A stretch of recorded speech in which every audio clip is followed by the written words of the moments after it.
भाग 6. अबीरने लॅपटॉप बंद केला आणि पुन्हा बाल्कनीत आला. आता पावसाचा जोर वाढला होता. विजा पण चमकत होत्या. मोठा आवाज येत होता. तो तसाच बाल्कनीत बसला आणि सिगरेट पेटवली. त्याच वेळी त्याच्या शेजारच्या फ्लॅटमध्ये अश्विनी बेडवर दोन्ही गुडघे छातीशी पकडून झोपली होती. तिच्या चेहऱ्यावर भीती होती. तिचं शरीर थरथरत होतं. खिडकीच्या काचेतून दिसणाऱ्या विजा पाहून तिचं मन जास्तच घाबरत होतं. काय होत होतं हे तिला पण माहीत नव्हतं.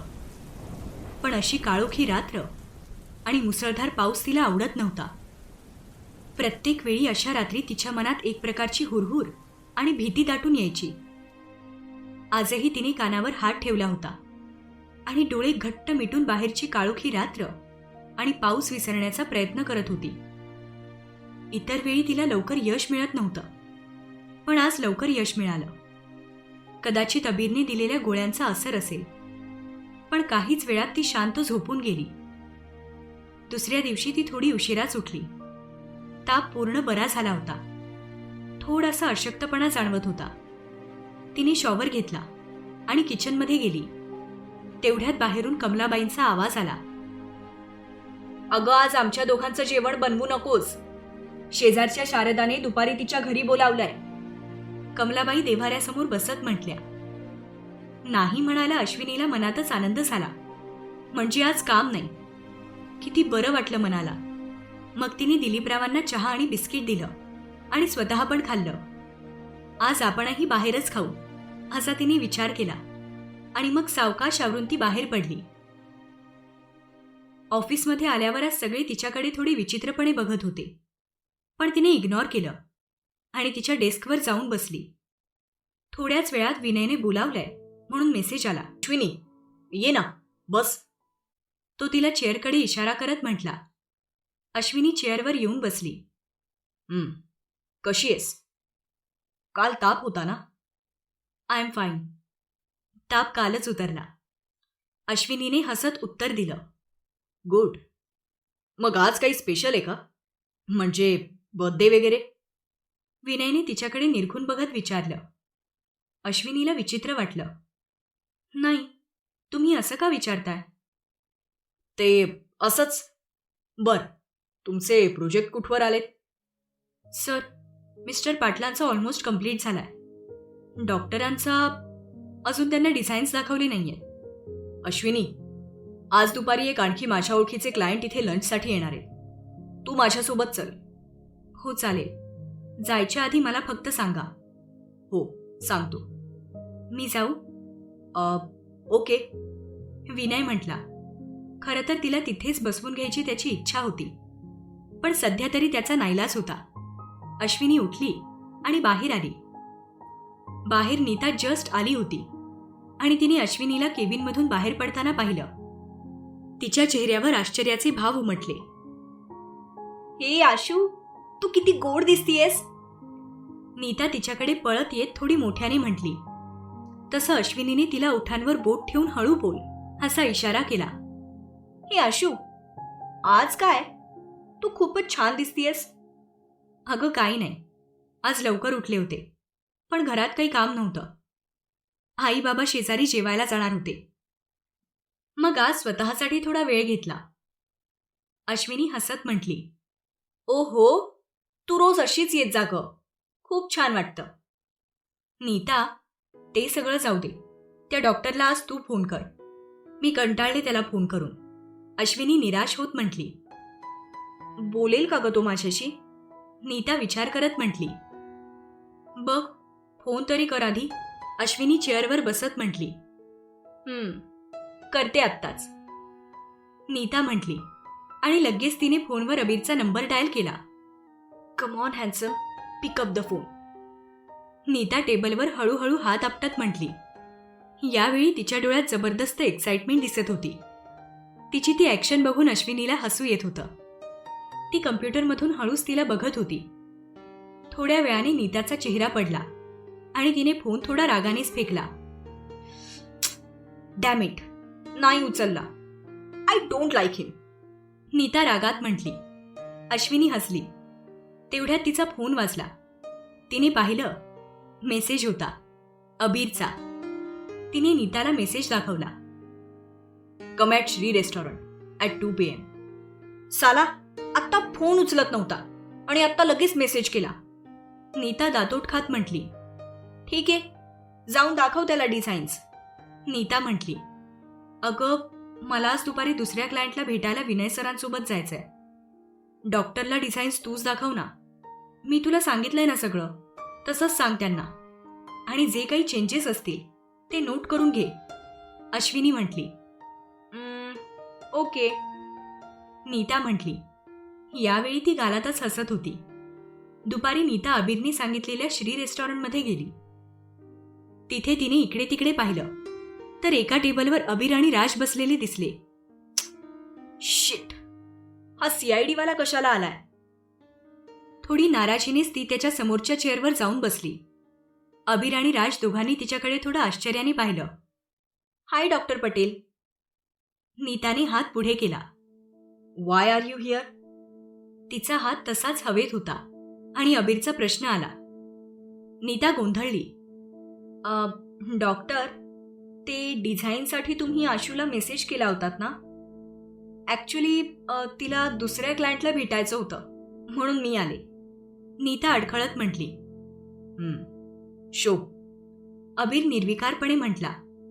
राज नीताची उडालेली धांदल बघून गालातच हसत होता आणि हे नीताच्या नजरेतून बिलकुल सुटलं नाही. याला तर मी नंतर बघून घे. राजकडे एक कटाक्ष टाकून नीता मनातच म्हटली आणि तिने डिझाईन्स दाखवायला सुरुवात केली. प्रत्येक डिझाईन अबीर बघत होता आणि नीताला त्यावरून तेवढंच बोलत पण होता. Miss Nita, you know what, असले डिझाईन्स तर स्कूलची मुलं पण काढतील. तुम्हाला ना डिझाईन्स काढता येतात ना ते व्यवस्थित समजावून सांगता येतात. अबीर शांतपणे म्हटला. नीताला जबरदस्त इन्सल्टिंग फील होत होतं. यातले काहीच डिझाईन्स मी काढले, बाकी अश्विनीने काढले. मग त्यांची डिझाईन त्यांनी एक्सप्लेन करायला हवी. अबीर म्हटला. नीता काहीच बोलली नाही. तेवढ्यात तिला अश्विनी आणि विनय एका माणसासोबत गेटमधून येताना दिसले. ती आता दुसऱ्या क्लायंटसोबत आहे. तुम्ही जर वेट करणार असाल तर तिला सांगते मी. नीता म्हटली. यावेळी तिची नजर त्या तिघांवरच होती. ते तिघं रेस्टॉरंटच्या प्रायव्हेट केबिनमध्ये चालले होते. राजने नीताची नजर फॉलो केली आणि त्याला अश्विनी दिसली. ओ माय गॉड, आज तुझ्या फ्रेंडचा बर्थडे वगैरे का? शी इज लुकिंग गॉर्जियस. राज अश्विनीकडे बघत म्हटला. अबीरची नजर लगेच तिकडे गेली. खरंच ती खूप सुंदर आणि सोज्वळ दिसत होती. ती त्या लोकांसोबत प्रायव्हेट केबिनमध्ये गेली. ओह, थँक्यू. मी तिला तुमची कॉम्प्लिमेंट नक्की सांगेन. नीता हसत म्हटली. मिस नीता, मला आत्ताच एक्सप्लेनेशन हवंय, तेही मी दिलेल्या टाईममध्ये. Otherwise forget the project. अबीर म्हटला आणि नीता शॉक झाली. पण डॉक्टर, मी यात थोडे चेंजेस करून उद्या अश्विनीसोबत येते ना. नीता थोडी काकुळतेने म्हटली. कारण जर प्रोजेक्ट तिच्यामुळे गेला तर तिला कंपनीत उत्तर द्यावं लागलं असतं. मला आजच हवंय, आत्ता. अबीर म्हटला आणि नीता विचारात पडली. Okay, give me 5 minutes. Nita म्हटली आणि तिथून उठली.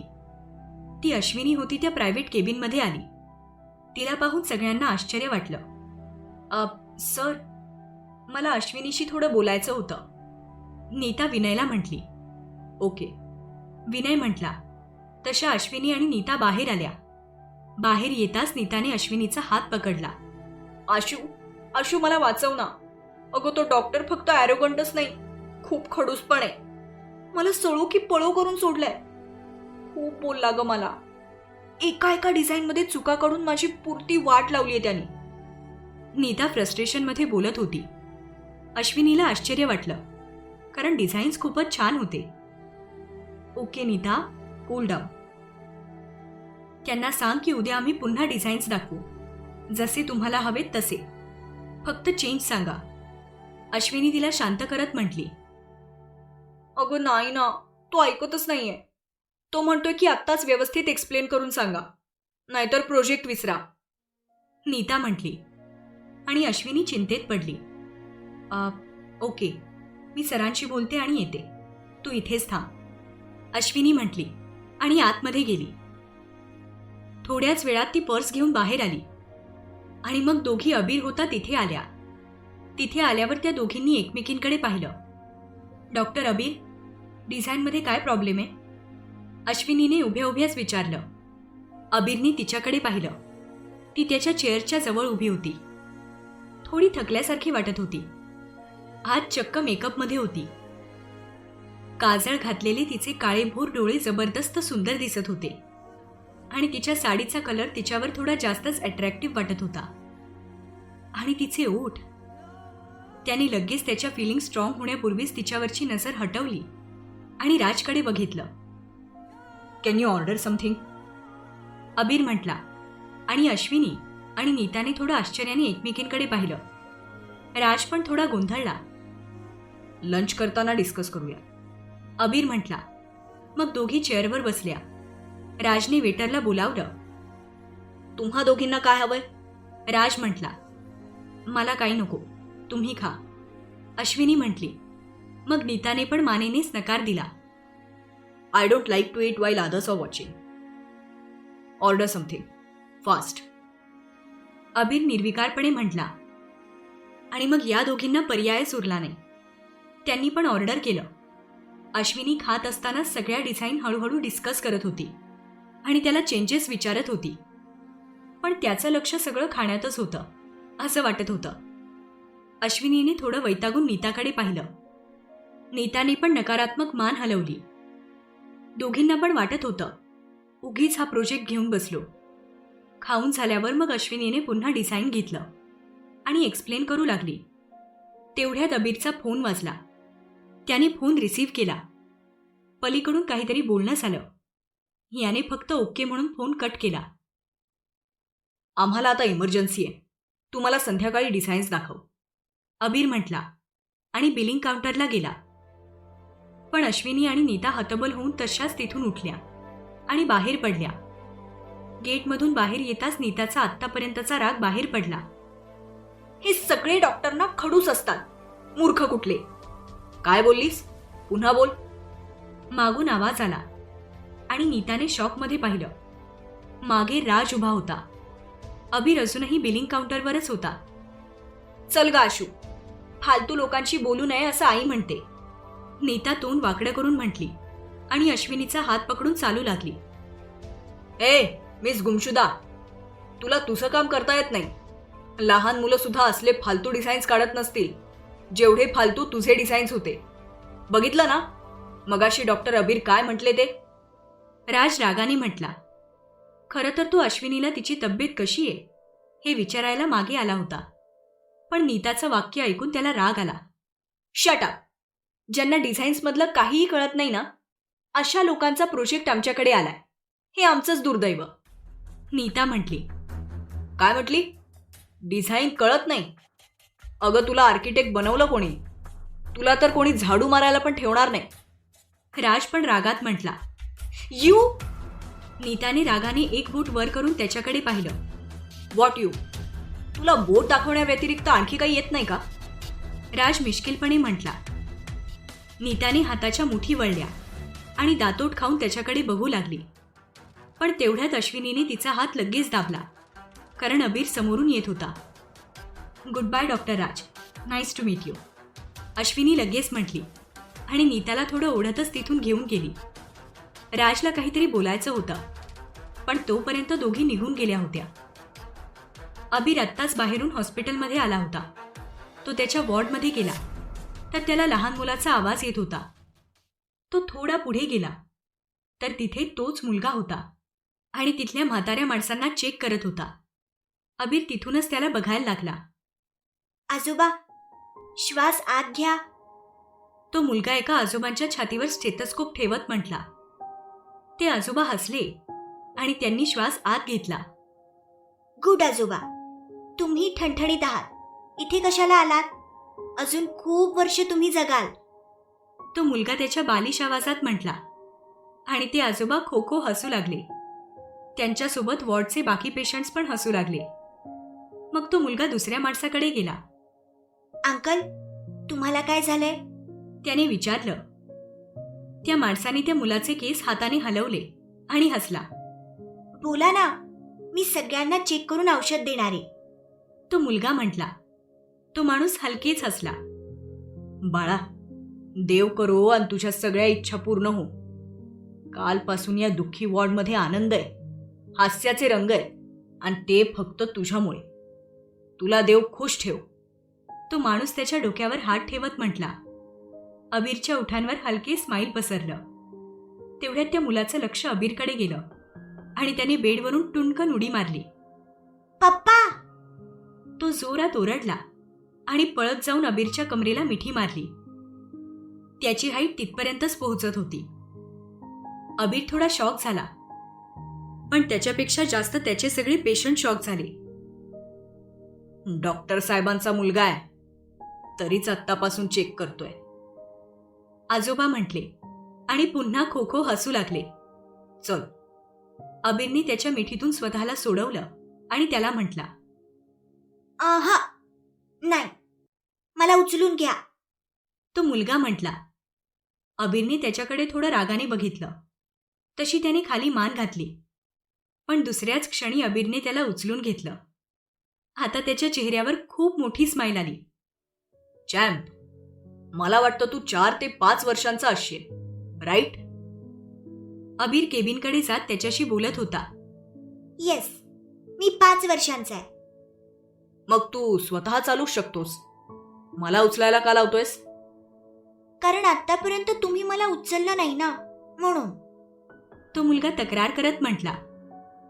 पण आतापर्यंत मी तुला ओळखतच नव्हतो, मग मी कसा उचलणार? अबीर म्हटला. त्या मुलाच्या बोलण्यावर तो थोडा थोडा हसत होता. पप्पा, तुम्ही मला का नाही शोधलं? मी तुम्हाला खूप मिस केलं. तो मुलगा अबीरच्या गळ्याला मिठी मारत म्हटला आणि अबीर क्षणभर चालायचा थांबला. त्याला त्याचं हृदय हेलावल्यासारखं वाटलं. तू लंच केलंस? विषय बदलण्यासाठी अबीरने विचारलं. नाही. का? अबीरने थोडं आश्चर्याने विचारलं, कारण आता दुपारचे 3 वाजून गेले होते. अंकल अजून आले नाही. तुला भूक लागलीये का? अबीरने त्याला सोफ्यावर ठेवत विचारलं. त्याने मानेनेच होकार दिला. अबीरला थोडं वाईट वाटलं आणि त्या अंकलचा राग पण आला. एवढ्या छोट्या मुलाला एवढा वेळ उपाशी कसे काय ठेवू शकतात? काय खायचंय? अबीरने गाडीची चावी ठेवत विचारलं. KFC, all non veg food, chicken lollipop, chicken crispy. तो आणखी बऱ्याच डिशेस बोलू लागला. अबीरने बेल दाबली. तशी लिली आतमध्ये आली. Yes sir. याला KFC मधून. तो पुढे काही बोलणार तेवढ्यात तो मुलगा पळत त्याच्याजवळ आला. पप्पा, मला तुमच्यासोबत तिथे जाऊन खायचंय. तो तोंड बारीक करत म्हटला. लिली शॉकमध्ये त्या दोघांकडे बघत होती. तिला थोडी भीती पण वाटली, म्हणून ती पुढे झाली. हे बेबी, चल. लिली पुढे येऊन बोलणार तेवढ्यात अबीरने हातानेच तिला अडवलं. त्याने एकदा त्या मुलाच्या क्यूट फेसकडे पाहिलं आणि मग पुन्हा गाडीची चावी घेतली आणि त्या मुलाला पण उचलून घेतलं. लिली त्या दोघांना बाहेर जाताना बघून जास्त शॉक झाली होती. पप्पा, आय लव्ह यू. तो मुलगा त्याच्या गालावर किस करत म्हटला. अबीर गालातच हसला. अबीरला असं छोट्या मुलाला कडेवर घेऊन हसत जाताना बघून पूर्ण हॉस्पिटल स्टाफ शॉक झाला होता. रिसेप्शनवाली तर फोन कानाला पकडून कितीतरी वेळ त्या दोघांना जाताना बघत होती आणि फोनवरचा पलीकडचा माणूस तिला शिव्या देत होता. अबीर त्याला गाडीत घेऊन आला. गाडी बघून तो मुलगा उड्या मारू लागला. पप्पा, तुमची गाडी खूप छान आहे. त्याला सीट बेल्ट बांधत अबीरने हुंकार भरला आणि गाडी स्टार्ट केली. थोड्याच वेळात ते दोघं KFC मध्ये आले. त्या मुलाच्या चेहऱ्यावर आनंद बघून अबीरला पण समाधान वाटलं. चॅम्प, आज तुला हवं ते ऑर्डर कर. अबीर मेनू कार्ड देत म्हटला. त्या मुलाने खूप साऱ्या नॉनव्हेज डिश ऑर्डर केल्या, कारण तो पहिल्यांदाच अशा ठिकाणी आला होता. इंटरनेटवर त्याने असं बरंच काही काही पाहिलं होतं, पण खायला मात्र पहिल्यांदाच आला होता.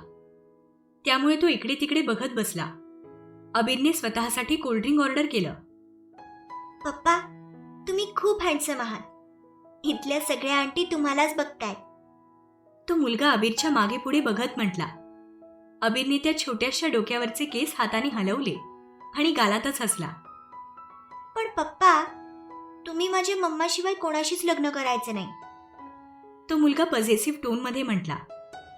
तसं अबीरने भुवया वर करून त्याच्याकडे पाहिलं. त्या मुलाच्या समोर डिशेस आल्या होत्या आणि तो एक एक पीस उचलून खात होता.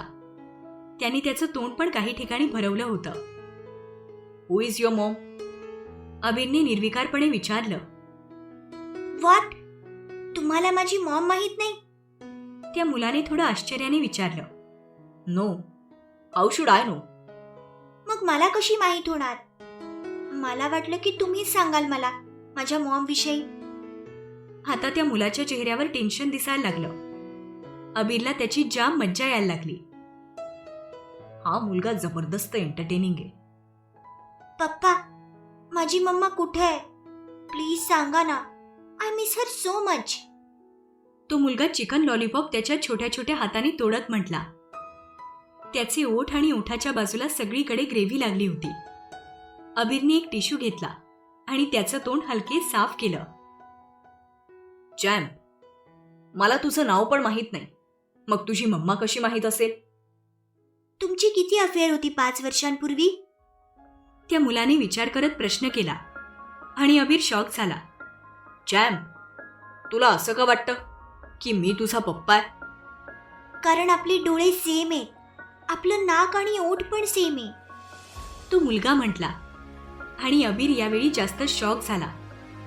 त्याने त्या मुलाला निरखून पाहिलं. खरंच त्याचे खोल समुद्राप्रमाणे निळे डोळे, सरळ नाक आणि थिन ओठ, सगळं अबीरसारखंच होतं. पप्पा, आहे ना सेम टू सेम? मग सांगा ना, तुमची किती अफेअर्स होती? एकही नाही, अबीर म्हटला. यावेळी तो दूर कुठेतरी बघत होता, पण त्याचं उत्तर ऐकून तो मुलगा खायचा थांबला. पप्पा, don't tell me that you are version.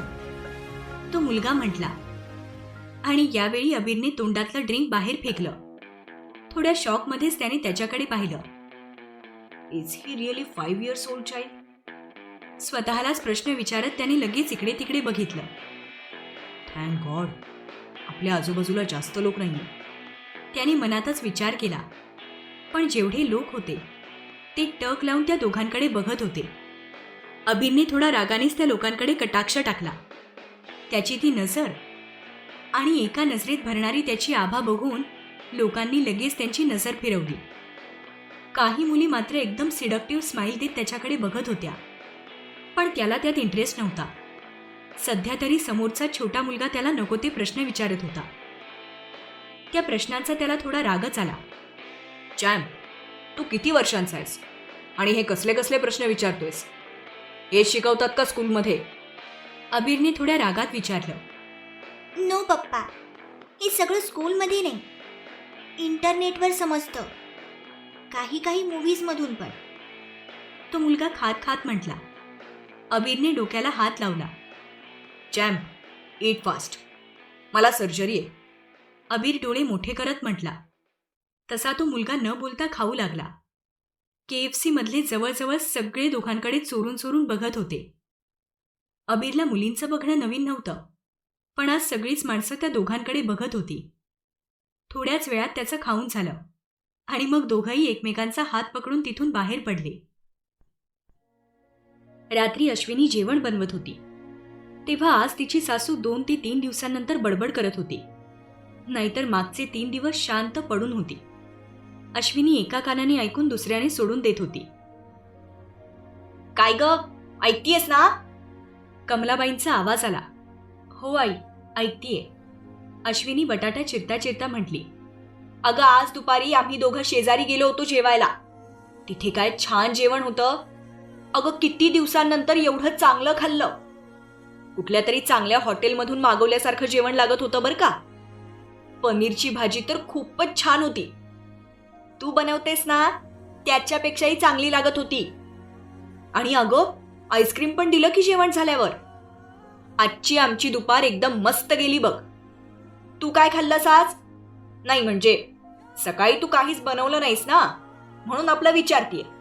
काही खाल्लंस का? हो आई, आज क्लायंट सोबतच रेस्टॉरंटमध्ये खाल्लं. अश्विनीने भाजी फोडणीला दिली.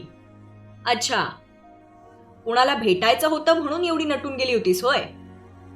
कमलाबाई म्हटल्या आणि अश्विनीच्या चेहऱ्यावर थोडा राग दिसू लागला. ती काहीच बोलली नाही. बघ बाई, आमच्या जमान्यात असं नवरा नसलेली बाई इतकी नटून थटून जात नव्हती.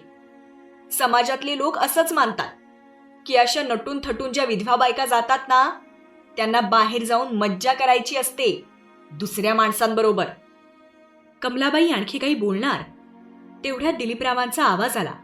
कमला, काही पण बोलू नकोस. त्यांच्या आवाजाने कमलाबाई शांत बसल्या, पण अश्विनीच्या डोळ्यात मात्र अश्रू जमा झाले. तिने एक दीर्घ श्वास घेऊन उलट्या हाताने अश्रू पुसले आणि चपात्या लाटायला घेतल्या. बाहेर दिलीपराव रागाने कमलाबाईंना बघत होते. मी फक्त तिला सांगत होते की आपला समाज कसा आहे ते. तुम्ही मला का ओरडताय? कमलाबाई हळू आवाजात म्हटल्या. जास्त बोलायचं नाही. मागच्या वेळीही तुला म्हटलोय, जरा तिच्या मनाचा विचार करत जा. रक्ताचं नातं आहे तिच्याशी, हे विसरू नकोस. दिलीपराव एकदम हळू आवाजात, फक्त कमलाबाईंना ऐकू जाईल असं बोलले आणि कमलाबाईंच्या चेहऱ्यावरचे एक्सप्रेशन्स बदलले. खरोखरची सासू बनण्याच्या नादात तू रक्ताचं नातं विसरून जातीयस. थोडंसं प्रेम मनात ठेव. आजकाल खूप साऱ्या सासवा सुद्धा सुनेला मुलीसारखं प्रेम करतात. त्यांचे गुण घे जरा. दिलीपराव हळू आवाजात म्हटले. कमलाबाई शांत झाल्या. थोड्या वेळाने त्या किचनमध्ये गेल्या. अश्विनी, तुला बरं वाटत नव्हतं ना काल? कमलाबाई किचनमध्ये येऊन उगीच रेंगाळू लागल्या. आज ठीक आहे, काल दवाखान्यात जाऊन आलीये. अश्विनी चपात्या भाजता भाजता म्हटली. आज भांडी राहू दे, खाल्लं की जाऊन झोप, बाकीचं मी आवरेल.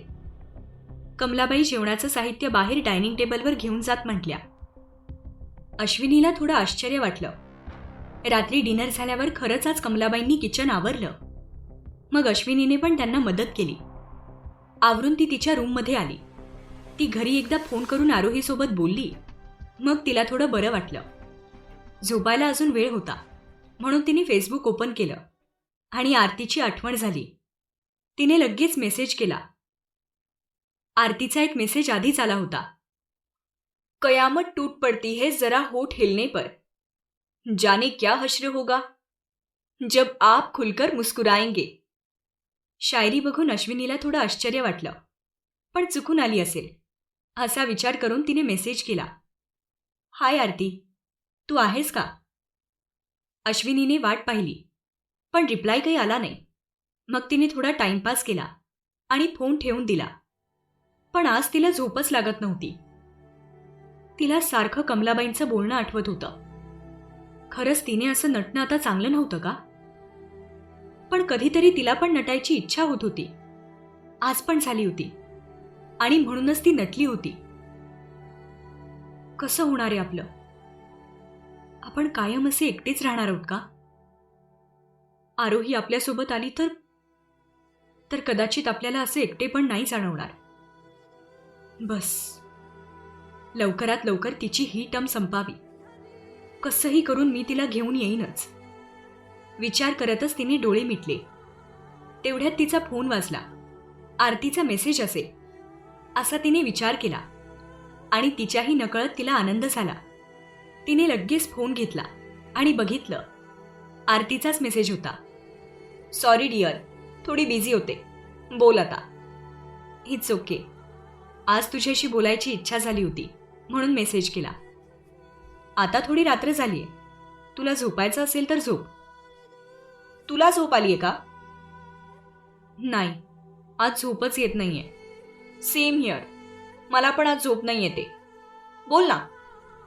आरती, मी आता मेकअप वगैरे करणं चुकीचं आहे का गं? चुकीचं का?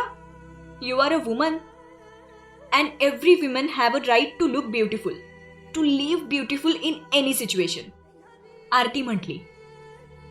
आरती, आज मी थोडी नटले होते. असंच मनात आलं म्हणून. पण माझी सासू नाराज झाली. मी आता असं नटायला नको असं तिला वाटतंय. तुझ्या सासूचं ना वय झालंय, त्यांचं जास्त ऐकू नकोस. तुझी लाईफ आहे यार, मनसोक्त जग, पाहिजे ते कर, कारण आयुष्य एकदाच मिळतं. थँक्यू आरती. नाव फीलिंग बेटर. वेलकम स्वीटी. आरती, तुझा एखादा फोटो असेल तर दाखव ना. तुझं प्रोफाईल पिक्चर पण आलिया भट्टचं आहे. तू मला पाहिलंयस, विसरलीस की काय? असं काही करू नकोस हा. मी तुला कॉलेजमध्ये पाहिलं असेल, मला आत्ता पाहायचंय. आपण जेव्हा भेटू ना तेव्हा नक्की बघ. तू मला भेटणार आहेस? हो, आपण लवकरच भेटू. तुला भेटायच्या आधी सांगेन. मला तुला भेटायला खूप आवडेल Aarti. You know what, you are the best part of my life. Really? Yes, thank you so much. Hey, don't thank me. By the way, 12 वाजून गेले. तू अजून जागी आहेस आणि काल तुला बरंही वाटत नव्हतं. सो आता झोप, आपण उद्या बोलूया. Okay, good night. Good night, sweet dreams. This is for you. Butterflies can't see their wings. They can't see how beautiful they are. But everyone else can. People are like that. Especially you. Be your own kind of beautiful. अश्विनीने पटकन तिचं आवरलं आणि ऑफिसला पोहोचली. नीता पण अगोदरच येऊन बसली होती. हे, गुड मॉर्निंग. नीताने तिच्या डेस्कवरूनच ग्रीट केलं. गुड मॉर्निंग, अश्विनी म्हटली. आशू, चल, विनय सरांनी बोलावलंय. नीता डोळे मिचकावत म्हटली. अश्विनी गालात हसली आणि नीतासोबत केबिनमध्ये गेली. सिट. त्या दोघींना पाहून त्याने बसायला सांगितलं. दोघीही बसल्या. तुमच्या दोघींची जोडी आजकाल फेमस होतीये, विनय हसत म्हटला. अश्विनी आणि नीताने एकमेकींकडे प्रश्नार्थक नजरेने पाहिलं. मी सांगतो, विनय म्हटला. पण यावेळी तो जांभई देत होता. सॉरी रात्री झोपायला थोडा लेट झाला, त्यामुळे हे असं. तो तोंडावर हात ठेवत म्हटला. हां, तर मी काय म्हणत होतो, तुम्ही जो मिस्टर पाटलांचा प्रोजेक्ट केलाय तो त्यांना खूपच आवडलाय. आता त्यांच्या मुलीचं लग्न आहे, तर त्यांनी तुम्हा दोघींना बोलावलंय. आणि हो, 2 दिवसासाठी बोलावलंय. आणि लग्नानंतर त्यांची मुलगी पण नवीन घरात शिफ्ट होणार आहे, तर त्याचं आर्किटेक्चर पण आपल्यालाच करायचंय. विनय हसत म्हटला. सर, मग ते 2 दिवस आम्हा दोघींना सुट्टी? नीताने थोडं एक्साइट होऊन विचारलं. हो, तुमच्यासोबत मी पण येणार आहे. विनय अश्विनीकडे बघत म्हटला. मग दोघींनी माना हलवल्या आणि थोड्याच वेळात त्या बाहेर पडल्या. पण अश्विनी विचारात पडल्यासारखी वाटत होती. आशू, अगं काय झालं? तुला कसलं टेन्शन आलंय? नीताने विचारलं. नीता, अगं 2 दिवसांसाठी मला घरून परमिशन मिळेल का? आणि आत्ताच आईंना बीपीचा त्रास झाला होता. असं कसं त्यांना सोडून? अश्विनी बोलत होती, पण नीताने तिला मध्येच अडवलं. ओय, त्या म्हाताऱ्यांसाठी तू तुझी लाईफ का वेस्ट करतेयस? परमिशन काढ, कशीही. त्यांना मुलगी आहे ना एक, तिला पण कधीतरी बोलवत जा ना म्हणाव. तिला पण सेवा करू दे आई वडिलांची. नीता रागात म्हटली. अश्विनी काहीच बोलली नाही, कारण नीता आणखी रागात सासू सासऱ्यांना काही पण बोलेल असं तिला वाटलं. आणि ती असा त्यांचा इन्सल्ट होताना बघू शकत नव्हती. आशू, काय म्हणतीये मी? बोल आणि परमिशन मिळवच, नाहीतर मी येईन ना तुझ्या घरी. नीता धमकी देत म्हटली. हो ग, बोलते मी, अश्विनी म्हटली आणि तिचं काम करू लागली. अश्विनीला कधी एकदा अबीरचे डिझाईन्स रेडी होऊन ती तिचा प्रोजेक्ट पूर्ण करतेय असं झालं होतं. आज पण तिने तिच्या डिझाईनमध्ये थोडेफार चेंजेस केले आणि मग पुन्हा अबीरला मेसेज टाकला डिझाईनसाठी कधी भेटायचं म्हणून. पण नेहमीप्रमाणे लवकर रिप्लाय आला नाही. ती जेव्हा संध्याकाळी घरी जात होती तेव्हा तिला अबीरचा मेसेज मिळाला. तो तिला आत्ता भेटायला बोलवत होता, पण आता तिला घरी जाऊन जेवण बनवायचं होतं. तिने थोडा विचार केला आणि त्याला रिप्लाय दिला. मी रात्री डिनरनंतर येऊ का? थोड्याच वेळात त्याचा ओकेचा रिप्लाय आला. मग ती घरी आली आणि जेवण बनवू लागली. डिनर झाल्यावर तिने आवरलं आणि डिझाईन घेऊन त्याच्या घरी निघाली. आई, मी शेजारी चाललीये, अर्ध्या तासात येते, अश्विनी म्हटली. सासूने थोडी नाराजीनेच मान हलवली. मग तिने शेजारच्या घराची बेल वाजवली. काही वेळात अबीरने दार उघडलं.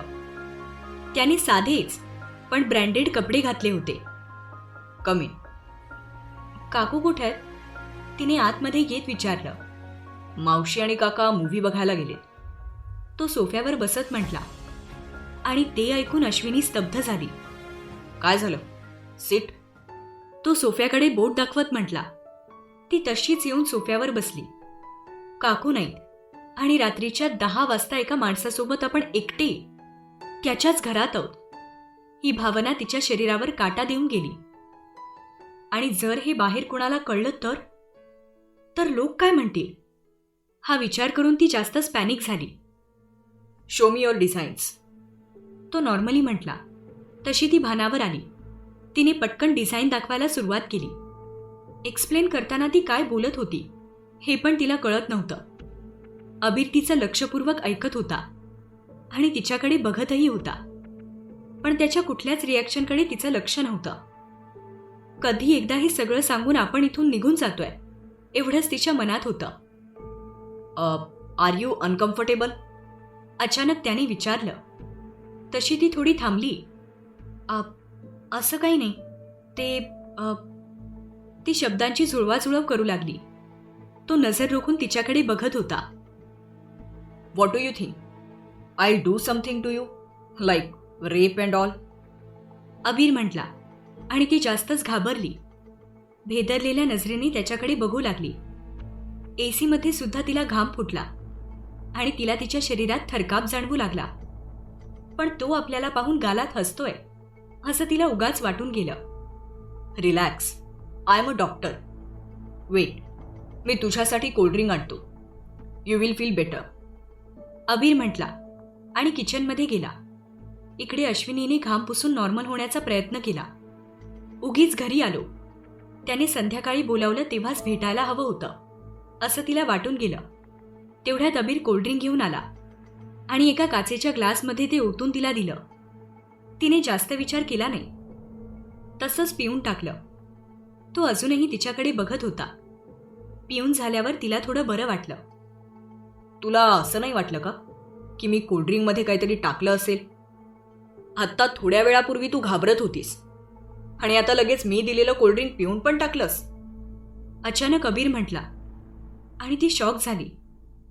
पण यावेळी ती थोडी सावरली. You are a good doctor, ती कशीबशी बोलली. मग तो थोडासा हसला.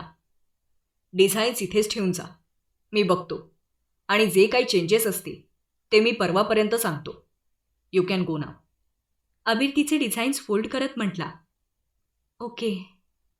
थोडा हसण्याचा प्रयत्न करत ती म्हटली. Good night. तो उठून म्हटला. तशी ती रविवारी येतोयस ना? अबीरची आई म्हटली. यावेळी त्यांच्या आवाजात एक प्रकारची वेदना होती. हो, येतोय मी, अबीर दूर बघत म्हटला. अबीर, 5 वर्षांपूर्वी जर ते सगळं झालं नसतं तर कदाचित. आई पुढे काही बोलणार तेवढ्यात अबीरने तिला अडवलं. मॉम, गेलेल्या गोष्टी काढून रडत बसू नकोस प्लीज. आपण काहीच बदलू शकत नाही. Just leave it. Good night, अबीर म्हटला आणि फोन ठेवून दिला. मग त्याने एक दीर्घ श्वास घेतला आणि दूर कुठेतरी बघत बसला.